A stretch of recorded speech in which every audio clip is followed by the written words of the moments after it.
الحمدللہ والصلاة والسلام علی رسول اللہ اللہم صلی علی محمد افضل صلواتک۔ آج کے سبق میں ہم سورۃ البقرہ کی آیت نمبر 44 اور 45 کا ترجمہ و تفسیر پڑھیں گے۔ آیت نمبر 44: أَتَأْمُرُونَ النَّاسَ بِالْبِرِّ وَتَنْسَوْنَ أَنفُسَكُمْ وَأَنْتُمْ تَتْلُونَ الْكِتَابَ أَفَلَا تَعْقِلُونَ۔ ترجمہ: أَتَأْمُرُونَ حمزہ استفہامیہ ہے۔ أَتَأْمُرُونَ حمزہ استفہامیہ، اس کا مطلب ہے کیا؟ تأمرون تم حکم کرتے ہو، الناس لوگوں کو، کیا تم لوگوں کو حکم کرتے ہو، بالبر نیکی کا، وتنسون انفسکم واو اور تنسون تم بھول جاتے ہو، انفسکم اپنے آپ کو، اور تم اپنے آپ کو بھول جاتے ہو، وانتم تتلون الکتاب حالانکہ تم کتاب کی تلاوت کرتے ہو، افلا تعقلون کیا تم سمجھ نہیں رکھتے، کیا تم عقل نہیں رکھتے، کیا تم شعور نہیں رکھتے۔ اس آیت مبارکہ کے اندر اللہ رب العزت بنی اسرائیل میں سے یہودی علماء اور قیامت تک آنے والے تمام انسانوں کو مخاطب ہیں۔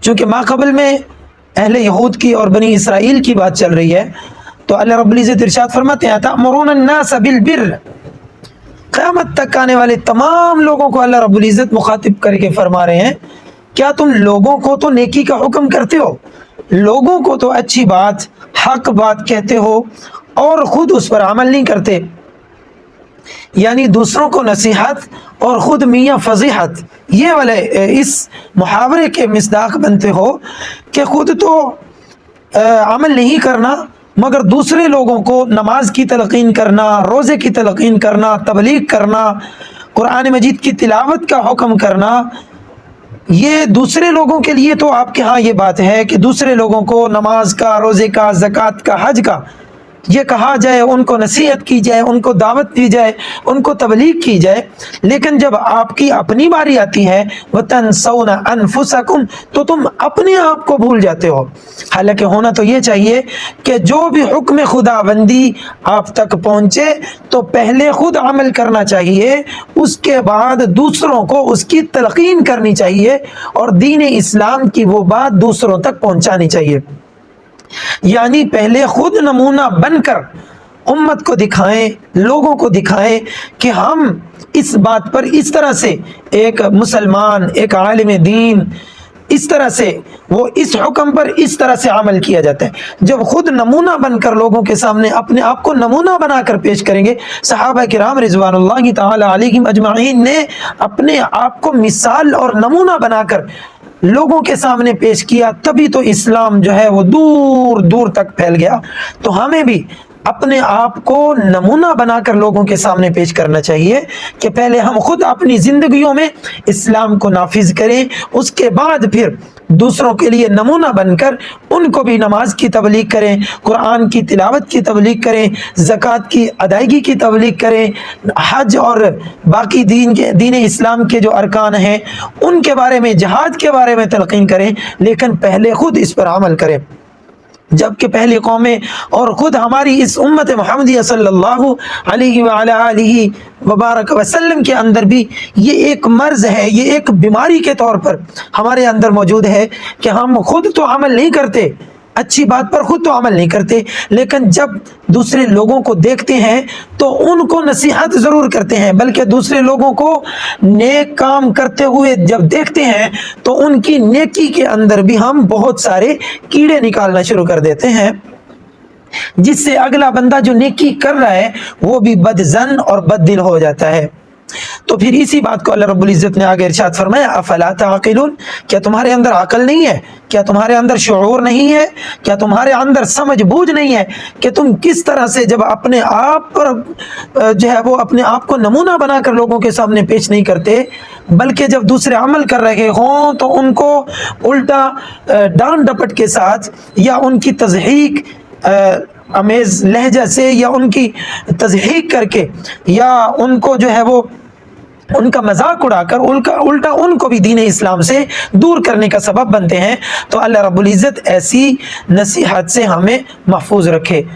اگلی آیت مبارکہ کے اندر اللہ رب العزت اگلی آیت وَاسْتَعِينُوا بِالصَّبْرِ وَالصَّلَاةِ وَإِنَّهَا لَكَبِيرَةٌ إِلَّا عَلَى الْخَاشِعِينَ. ترجمہ اور مدد طلب کرو، وَاسْتَعِينُوا اور مدد طلب کرو، بالصبر صبر کے ساتھ، وَالصَّلَاةِ اور نماز کے ساتھ. وَإِنَّهَا واو اور ان بے شک، لَكَبِيرَةٌ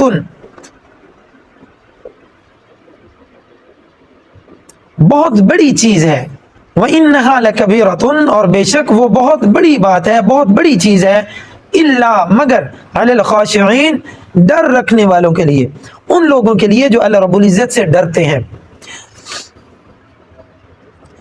اس آیت مبارکہ میں اللہ رب العزت نے مومن کو نصیحت کی ہے. مومن بندے کے لیے ارشاد ہے کہ ہر مسلمان جو ہے اس کو نماز اور صبر کے ذریعے سے اللہ رب العزت سے مدد طلب کرنی چاہیے. ہر ایک کام میں نماز کے ذریعے سے مدد طلب کرنی چاہیے. ہر مشکل میں، ہر آفت میں، ہر مصیبت میں، جب بھی کوئی آفت آئے، جب بھی کوئی مصیبت آئے تو انسان کو اللہ کے حضور پیش ہو کر 2 رکعت نماز صلاۃ الحاجت پڑھ کے اللہ سے مانگنا چاہیے، اور ہر ایک بیماری، ہر ایک مصیبت کے وقت اللہ رب العزت کو یاد کرنا چاہیے. تو اسی بات کو اللہ رب العزت نے ارشاد فرمایا وَاسْتَعِينُوا بِالصَّبْرِ وَالصَّلَاةِ کہ صبر اور نماز کے ساتھ اللہ رب العزت سے مدد طلب کرو. یہ صبر اور نماز یہ اللہ رب العزت کی طرف سے مومن کے لیے 2 بہت بڑے ہتھیار ہیں. نماز کے ذریعے سے مومن کا تعلق اللہ رب العزت سے استوار ہوتا ہے، رابطہ قائم ہوتا ہے. نماز اللہ اور بندے کے درمیان رابطے کا، کنیکشن کا، کانٹیکٹ کا ذریعہ ہے. اور اسی طرح جب کوئی انسان کسی مشکل پر صبر کرتا ہے تو اللہ رب العزت کی طرف سے صبر کے ذریعے انسان کا جو کردار ہے اس کے اندر پختگی آتی ہے. انسان کے جو معاملات ہیں، انسان کے جو اخلاق ہے، کردار ہے، اس کے اندر پختگی آتی ہے.